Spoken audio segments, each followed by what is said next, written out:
there's a logic to it, right? And if you pertain to that logic and if you understand that, you'll have double the freedom and much more fun playing.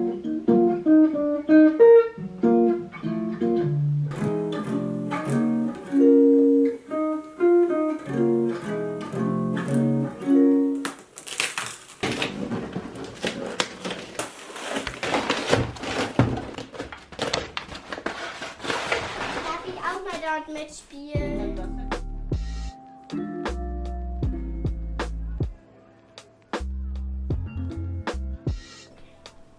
Auf laut.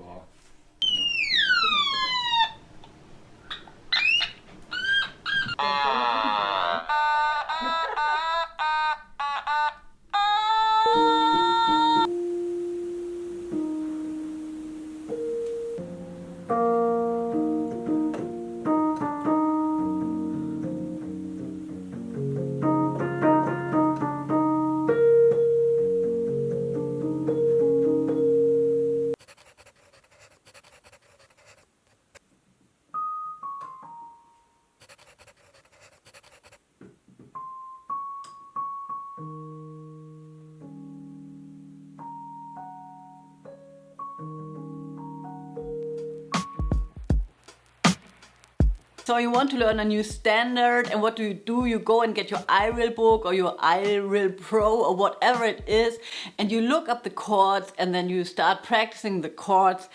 And yes, sometimes there isn't even the melody, but you have the chord right and you're going to practice it. And then you're going to play with some people, maybe on a jazz jam session, or you just meet up with somebody. And most of the time, we assume that everybody else is playing the same changes that we have been practicing, that everybody else is playing the same chords that we have learned, and we also practice those chords.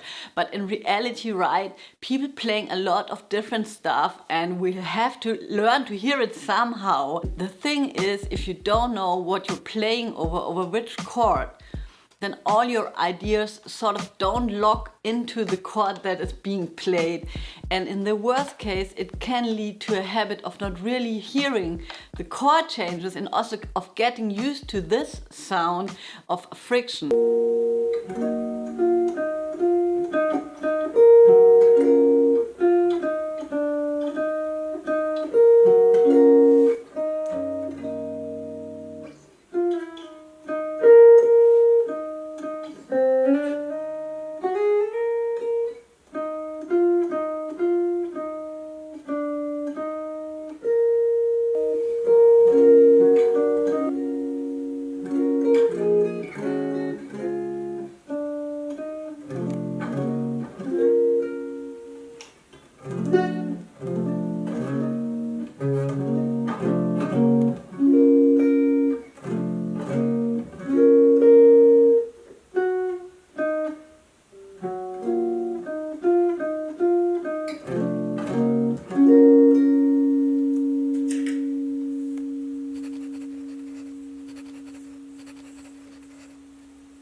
U9 nach Steglitz.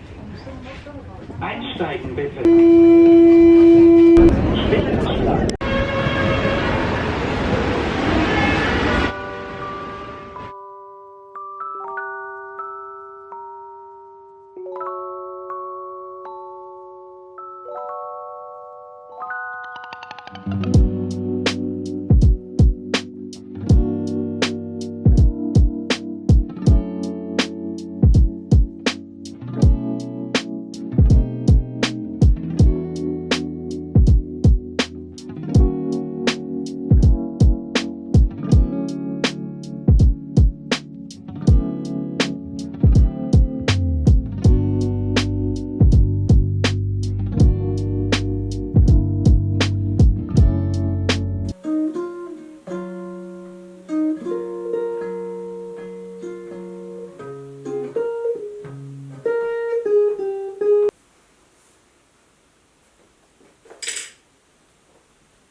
So let me give you an example. So in the iReal Pro, we have autumn leaves and there is a chord missing in the last bars, right? And some people will play it in the accompaniment and others won't. And if you're playing what you have been practicing over this chord, then you will have sort of a friction and it won't sound good. And I know from my own experience that in the beginning it's really hard to understand what sounds sort of good because it's so new. A lot of things just sound like dissonant and we can't hear the differences, but we have to practice in a way that we're sure we're playing the right stuff over the right changes, right?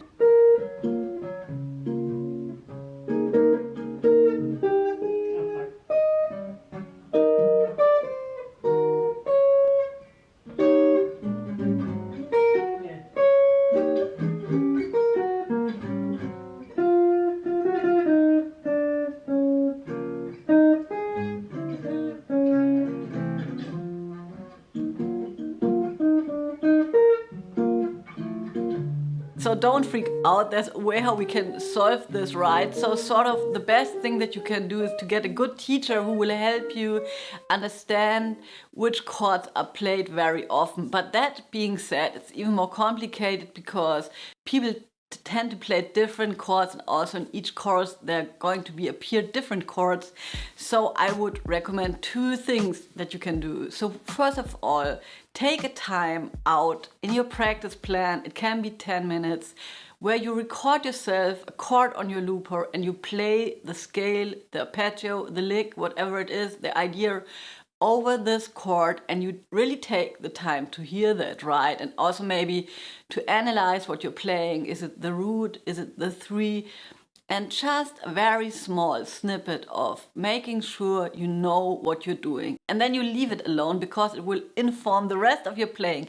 You don't have to rearrange everything, but just like take this one snippet, pocket of time where you really get into the nitty-gritty. And another exercise that's so freaking cool and that I'm just working on is trying to reduce the chords that you have on the sheet of paper to 3 or 4 chords, right? So if you have a melody that is in one major scale, like for example, There Will Never Be Another You, check it out. It's in one major scale. There's one note which is not in the scale. Be sure you know that as well, right? It could happen to you. Bye Bye Blackbird, Out of Nowhere. Lots and lots of jazz standards have only the melody in a major scale, so on one key, right? That's not happening a lot. And then try to harmonize this melody with 3 chords, with the 1, the 4 and the 5 chord, and look where it gets you. And then cycle back from this place. So you're going back to the basics and then you're going to make it more complex if you want to. And I want to say the accompaniment can be very intricate with a lot of voice leading and a lot of stuff going on.